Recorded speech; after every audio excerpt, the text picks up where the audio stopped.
میرے اعمال کی اصلاح کرم سے کر دے۔ الحمدللہ رب العالمین والصلاة والسلام على سید المرسلین اما بعد فاعوذ باللہ من الشیطان الرجیم بسم اللہ الرحمن الرحیم۔ پڑھیے الصلاة والسلام علیک یا رسول اللہ وعلى آلک واصحابک یا حبیب اللہ۔ الصلاة والسلام علیک یا نبی اللہ وعلى آلک واصحابک یا نور اللہ۔ درود پاک پڑھنے کے بے شمار فضائل و برکات ہیں۔ کعبے کے بدر الدجا، طیبہ کے شمس الضحیٰ صلی اللہ تعالی علیہ وآلہ وسلم فرماتے ہیں کہ تم اپنی مجلسوں کو مجھ پر درود پاک پڑھ کر آراستہ کیا کرو کہ تمہارا مجھ پر درود پاک پڑھنا کل بروز قیامت تمہارے لیے نور ہوگا۔ آئیے محفل سجی ہے اور مزین کرتے ہیں، مل کر درود پاک پڑھ لیں۔ صلو علی الحبیب صلی اللہ تعالی علی محمد صلی اللہ علیہ وسلم۔ احادیث میں مضمون ملتا ہے کہ جو رمضان میں ایک سجدہ کرے تو اس کو ہر سجدے کے بدلے جنت میں ایک محل عطا کیا جائے گا۔ ذرا غور کریں کہ ہم کتنے سجدے کرتے ہیں تراویح میں؟ 20 رکعتیں 40 سجدے، 17 رکعتیں عشاء کی ملا لیں تو مزید 34 سجدے، 74 ہو گئے۔ مغرب بھی رات میں نماز آتی ہے تو جو مغرب کے 3 فرض، 2 سنت، 2 نفل، اوابین بھی اللہ توفیق دے پڑھ لے تو یہ کتنے ہو گئے؟ 18 سجدے۔ سبحان اللہ، عدد کتنا پیارا بنا کہ جو مغرب پوری پڑھے، عشاء پوری پڑھے تو ایک رات میں 92 سجدے کرتا ہے۔ 92 کا عدد بھی سرکار دو عالم علیہ السلام کے مبارک نام کا عدد ہے۔ اس سے انشاءاللہ 92 گھر روزانہ جنت میں وہ کما رہا ہے، اور صرف جنت کے محل نہیں، آقا فرماتے ہیں ہر سجدے پر 1000 نیکیاں بھی ملیں گی۔ 92,000 نیکیاں ہو گئی، پھر فرمایا ہر سجدے پر جنت میں ایک درخت بھی لگا دیا جائے گا۔ اب کسی کو یہ کہیں یار رمضان میں 20 رکعتیں تراویح کی پابندی سے پڑھو، جیسے ہی مہینہ ختم ہوگا تو میں ڈیفینس میں ایک بنگلہ دے دیا جائے گا۔ بندہ کہے یار صرف تراویح سے بنگلہ ملے گا تو تہجد بھی پڑھ لیتا ہوں، ساتھ کی پلاٹ بھی دے دیں۔ ملے تو ہم سب کرنے کے لیے تیار ہیں۔ نبی کے وعدوں پر یقین رکھو نا، ہر سجدے پر آپ کو جنت میں ایک محل مل رہا ہے، تو کیوں 8 تراویح پڑھ کے کوئی چلا جاتا ہے، کوئی 12 تراویح پڑھ کے چلا جاتا ہے، کوئی تراویح نہیں پڑھ رہا ہے؟ نہ کریں ایسا۔ دیکھیں رمضان کی یہ راتیں گھومنے پھرنے کھانے پینے کے لیے نہیں ہے، یہ عبادتوں کے لیے ہیں، یہ اللہ کو راضی کرنے کا مہینہ ہے۔ اس مہینے میں حاصل کر لو جو حاصل کرنا ہے۔ نبی پاک کی حدیث سے سمجھو رمضان کیا ہے۔ میرے آقا علیہ السلام فرماتے ہیں اگر اس امت کو معلوم ہوتا کہ رمضان کیا ہے تو یہ تمنا کرتے کہ سارا سال ہی رمضان ہو۔ آپ دیکھیں کچھ لوگوں کا سیزن آتا ہے، بہت سارے یہاں کاروباری لوگ بیٹھے ہیں، ہر کاروبار کا ایک سیزن آتا ہے۔ آج کل آپ کو درزی بڑے بیزی ملیں گے، خاص طور پہ آخری عشرے میں۔ اچھا اب ان کو کہیں چلو یار کہیں گھومنے پھرنے چلتے ہیں، کہ نہیں بھائی رمضان کا سیزن لگا ہوا ہے، عید کے بعد جدھر بولو گے چلیں گے۔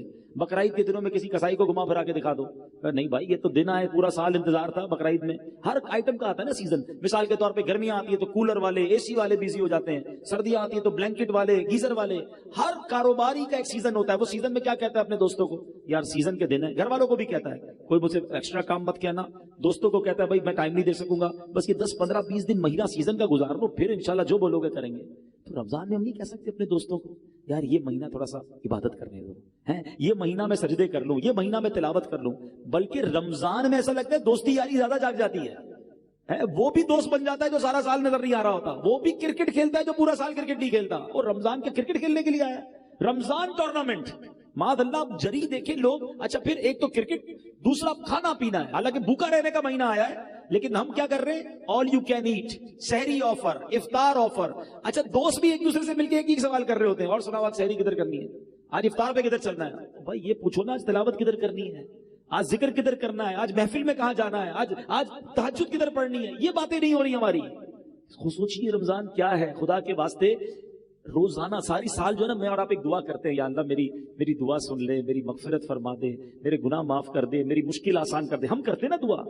آپ کو پتا ہے حدیثوں میں یہ مضمون ملتا ہے کہ رمضان کی راتوں میں آسمان سے آواز لگائی جاتی ہے کوئی مانگنے والا کہ اس کی مراد پوری کر دی جائے، ہے کوئی مغفرت کا سوالی کہ اس کا سوال پورا کیا جائے، ہے کوئی توبہ کرنے والا کہ اس کی توبہ قبول کی جائے۔ ادھر سے آفر ہے، اور ہم غفلت میں یہ راتیں گزار رہے ہیں۔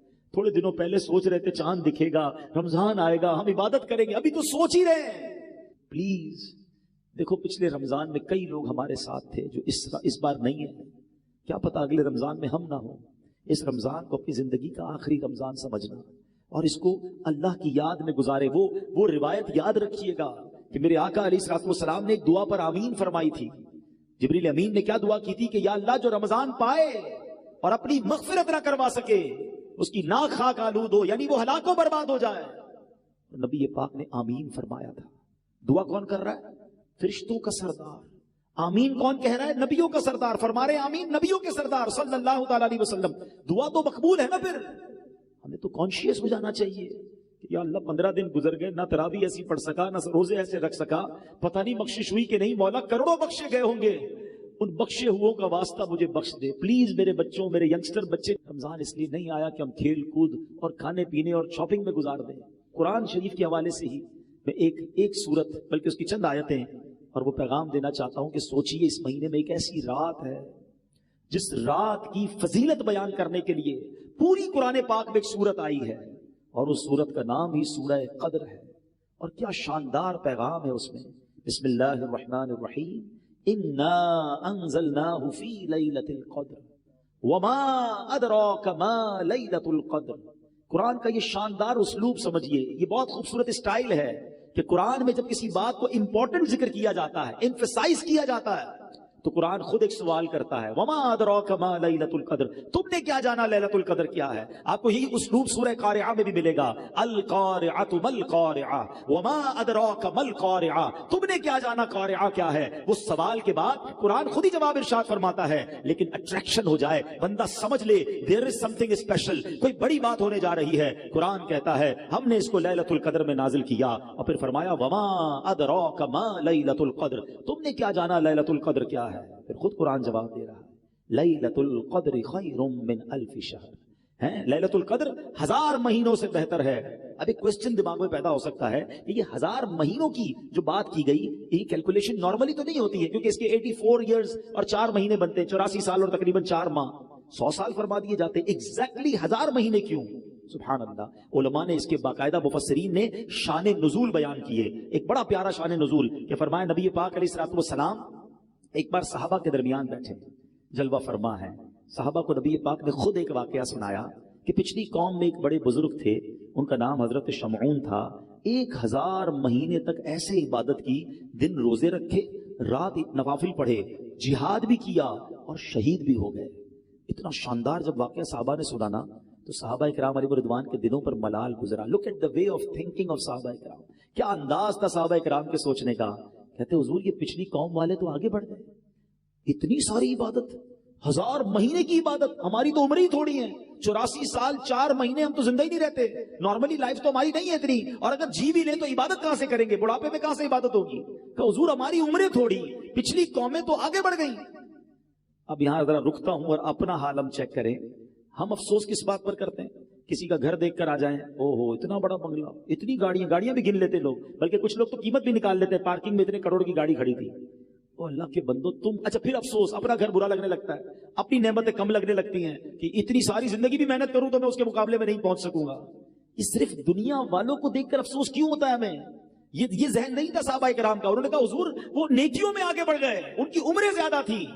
مجھے ایک بات بتاؤ نا، کسی بڑی گاڑی والے، کسی بڑے بنگلے والے، کسی دنیا میں ترقی کرنے والے کو دیکھ کر دل میں افسوس ہوتا ہے. کبھی ایسا نہیں ہوا کہ کسی تہجد گزار کو دیکھ کر خیال آئے یار یہ تہجد پڑھتا ہے میں نہیں پڑھتا؟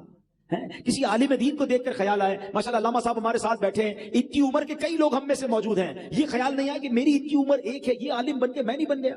کسی مفتی کو دیکھ کر، کسی حافظ کو دیکھ کر کہ یار اس کے دل میں پورا قرآن ہے، میں قرآن یاد نہیں کر سکا، یہ کیوں خیال نہیں آتا کہ یہ جنت کی طرف آگے بڑھ رہا ہے اور میں پیچھے رہ گیا؟ صرف دنیا میں لوگوں کو ترقی کرتے ہوئے یہ ہمارے سرکل ہی الٹا ہے. ہمیں اگر زندگی پرسکون گزارنی ہے تو نیکیوں میں اپنے آگے والوں کو دیکھیے اور نعمتوں میں اپنے پیچھے والوں کو دیکھیں کہ دیکھو وہ لوگ کتنی تکلیف میں ہیں اور اللہ نے مجھے کروڑوں سے اچھا بنایا ہے، میرے ہاتھ پیر سلامت ہیں. آج بھی رمضان میں کئی لوگ ہیں جن کے گھروں میں افطار کے لیے نہیں ہے، بیچارے روڈ پر آ کر افطار کرتے ہیں. اللہ نے مجھے اور آپ کو کیسے وسیع دسترخوان دیے ہیں. ارے مجھے تو شکر ادا کرنا چاہیے تھا، مگر جب کسی مالدار آدمی سے ملا، جب کسی کے گھر پہ گئے، جب کسی کی ذرا ثروت دیکھی تو بہت سارے لوگ اپنے اندر ہی اندر مایوسی کی کیفیت میں آ جاتے ہیں. نکلو ان چیزوں سے باہر، سیکھو صحابہ کرام سے. اب جب صحابہ کرام نے نبی پاک سے کہا نا حضور یہ لوگ تو آگے بڑھ گئے، سبحان اللہ، نبی پاک کے دل اقدس پر کچھ ملال گزرا.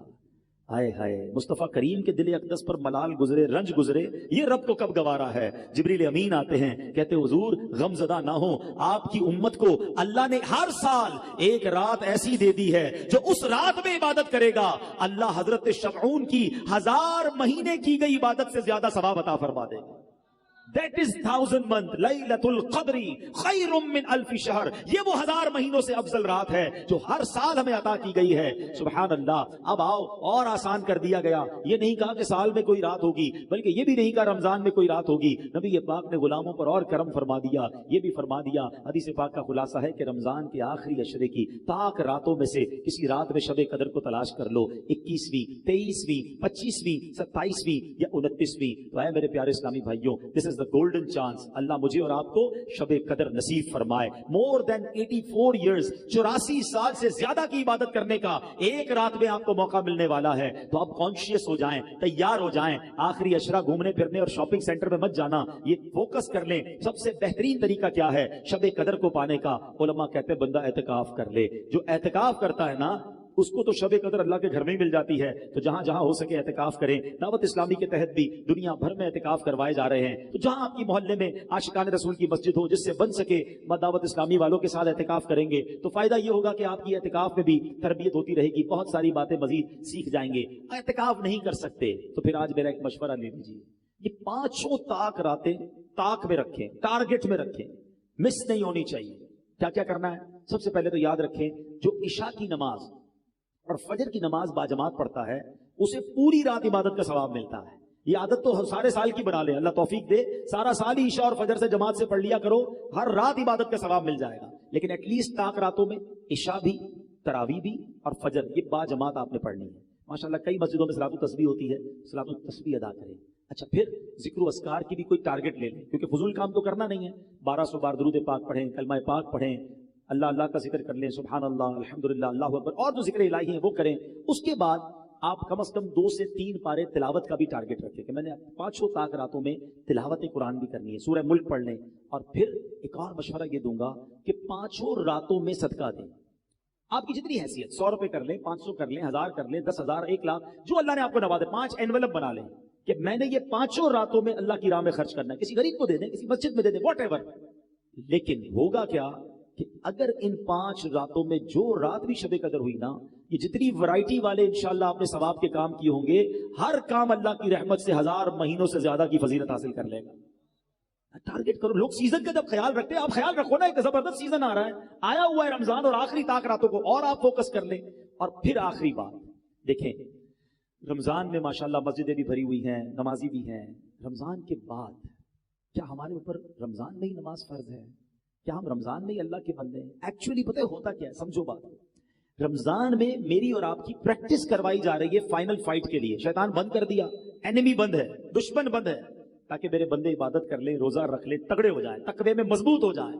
اب شیطان آئے تو مقابلہ کر سکیں، مگر نظر یہ آتا ہے کہ لگتا ہے پہلی بال پہ ہی آؤٹ ہو جاتے ہیں، پہلے دن ہی مقابلے میں ہار جاتے ہیں۔ ارے بھائی کچھ دن تو باقی رکھتے، چاند رات بھی مسجد خالی، مغرب میں مسجد بھری بھی ہے، عشاء سے پہلے اگر امام صاحب اعلان کر دیں کہ چاند نظر آ گیا تو عشاء میں بھی نہیں آتے۔ یار ذرا صحیح بتاؤ، یہ اپنے دل پہ ہاتھ رکھ کے سوچو، ہم یہ پیغام تو نہیں دے رہے کہ اے شیطان، جب تک تو بند تھا نا ہم اللہ کے بندے تھے، اب جب تو آزاد ہو گیا ہم نے تیری ماننی ہے۔ یہ بتاؤ کیسا میسج ہے؟ آپ تو شیطان کو گویا یہ کہیں عمل کے ذریعے کہ اے شیطان، ہم رمضان میں بھی رحمان عز و جل کے بندے تھے، رمضان کے بعد بھی اللہ کی بات مانیں گے، تیری نہیں۔ تو اس بار ہم نے بدلنا نہیں ہے، انشاءاللہ رمضان کے بعد بھی نمازیں پڑھیں گے انشاءاللہ۔ اچھا، یہ کیوں نہیں ہوتا ہے؟ ریزن ڈھونڈتے ہیں، what is the reason behind this, وجہ کیا ہے؟ ہر بار توبہ کرتے ہیں، 27ویں شریف کو رو رو کے توبہ کرتے ہیں، کئی لوگ تو اعتکاف کرتے ہیں، پھر کیا ہوتا ہے کہ یا یہ عید کے دن میں غائب ہو جاتے ہیں اور پھر اس کے بعد نظر ہی نہیں آتے۔ اس کی بڑی وجہ پتہ کیا ہے؟ اس کی بڑی وجہ ہماری صحبتیں ہیں، ہماری کمپنیز ہیں، ہمارے دوست ہیں۔ ہم نے دوست وہ بنائے ہیں کہ جیسے ہی چاند نظر آتا ہے دوست گھر پہ آ جاتا ہے، چلو بھائی چاند رات ہو گئی، مارکیٹ چلتے ہیں، فلم سنیما کی ٹکٹ بھی تو بک کرنی ہے نا، ڈرامہ بھی تو دیکھنے جانا ہے، گھومنا پھرنا بھی تو ہے، ارے یار نماز پڑھنی، ارے بھائی کیا ہو گیا، پورا مہینہ تو پڑھ لی نماز، اب کیا کرنا ہے؟ ایسے دوستوں میں رہو گے تو کیسے نمازی بنو گے؟ دوست وہ ہوتا ہے جس کو دیکھ کر خدا یاد آ جائے۔ کوئی ایک دوست ہے آپ کا اور میرا ایسا جس کو دیکھ کر خدا یاد آئے؟ ہم نے تو ایسے دوست بنائے جس کو دیکھ کر سنیما یاد آتا ہے، الٹے کام یاد آتے ہیں۔ نہ کریں ایسا۔ اگر یہ سوچ لیا ہے نا کہ اب رمضان میں نیک بنا ہوں اور سارا سال نیک بننا ہے، we have to change over companies. ہمیں اپنی صحبتوں کو دیکھنا ہوگا. اچھوں کی صحبت تجھے اچھا بنا دے گی, برے کی صحبت تجھے برا بنا دے گی. دعوت اسلامی کا ماحول آپ کے سامنے ہے. کروڑوں لوگوں کی زندگیاں بدلی ہیں. لاکھوں نوجوان چہرے پہ داڑھی سجائے, سر پر امامہ سجائے, آپ کو کہاں سے نظر آ رہے ہیں؟ بدلے نا. میں تو آپ کو اس ہاسپٹل کا پتہ بتا رہا ہوں, اس شفا خانے کا پتہ بتا رہا ہوں. آپ بھی کبھی کبھی کہتے ہیں صحیح ڈاکٹر بتاؤ جس سے علاج صحیح ہوتا ہو. آپ نے کوئی پریکٹس کی ہے تو بتانا, مجھے بھی آپریشن کرانا ہے. میں تو آپ کو شفا خانے کا ایڈریس بتا رہا ہوں کہ جہاں کئیوں کو علاج ہو چکا ہے, کئی ماشاءاللہ نیک بن چکے ہیں. آئیے آپ بھی شامل ہو جائیں, ہم سب مل کر سنتوں پر عمل کریں گے. تو دعوت اسلامی والوں سے, نیک لوگوں سے دوستی کر لیں تاکہ نمازوں کی پابندی رہے, اجتماع کی پابندی رہے, مدنی قافلوں میں جاتے رہیں, تو انشاءاللہ یہ گناہوں والی عادتیں ختم ہو جائیں گی اور ہم پکے نمازی بن جائیں گے. اللہ مجھے بھی اور آپ کو بھی رمضان کی برکتیں بھی عطا فرمائے, لیلۃ القدر کی برکتیں بھی عطا فرمائے, اور رمضان کے بعد بھی ہمیں عبادتوں میں مصروف رہنا نصیب فرمائے. رمضان میں خوب سخاوت کیجئے, اللہ کی راہ میں خرچ کیجئے, غریبوں کی عید اچھی کیجئے, ان کے دسترخوان وسیع کر دیجئے, اللہ آپ کو نوازے گا. اپنی زکوٰۃ پوری دیجئے, اپنی عطیات دل کھول کر دیجئے. زکوٰۃ دیتے وقت, عطیات دیتے وقت سب سے پہلے خیال اپنے غریب رشتہ داروں کا رکھیے. اور آخر میں گزارش کروں گا کہ عاشقان رسول کی عظیم و شان تحریک دعوت اسلامی جو دنیا بھر میں دین متین کی خدمت بہت بڑے پیمانے پر کر رہی ہے, اس پر میں گزارش کروں گا کہ اپنے ڈونیشن میں, اپنے عطیات میں, اپنے فطرے میں دعوت اسلامی کا بھی بڑا حصہ رکھیں تاکہ دین کا یہ کام آگے بڑھتا رہے. اللہ کریم ہم سب کا جمع ہونا اپنی بارگاہ میں قبول فرمائے. آمین بجاہ نبی امین صلی اللہ تعالی علیہ وسلم. میرے اعمال